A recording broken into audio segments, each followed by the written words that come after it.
যে নিজে যেমন হবে অপরকে সেরকম দেখবে। যেমন ধরুন আপনার এখানে একটা পুকুর আছে, পুকুরের দুটো ঘাট ধরুন, একটা পূর্ব দিকে একটা পশ্চিম দিকে ধরুন।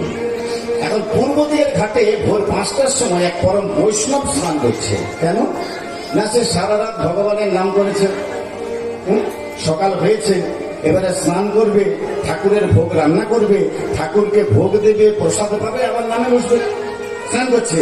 আর পশ্চিম দিকের ঘাটে এক ডাকাত স্নান করছে। কেন না, সে সারা রাত ডাকাতি করেছে, ভোরবেলায় বাড়ি এসেছে, স্নানটি করবে, পেট ভরে খাওয়া দাওয়া করবে, এবার সারাদিন ঘুমোবে, এবার সন্ধ্যাবেলায় ডাকাতি করতে বেরোবে। হ্যাঁ, এবারে বৈষ্ণব মনে মনে ভাবছে, ও আমি ভেবেছিলাম আমি একাই নাম করি, না আরেকজন আছে, সেও নিশ্চয়ই নাম করে, ভোরবেলায় স্নান করছে, যায় তাড়াতাড়ি স্নান করে ঠাকুরের ভোগ রান্না করে ভোগটা দিয়ে নামে বসে যায়, ওর থেকে বেশি নাম করতে হবে। ভাব দেখুন, আর যে ডাকাত সে মনে মনে ভাবছে,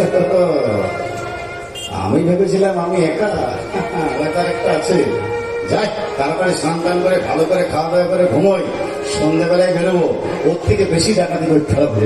মানে বুঝে যান, যার যেমন ভাব তার তেমনি লাভ, যে নিজে যেমন হবে অপরকে সেরকম দেখবে।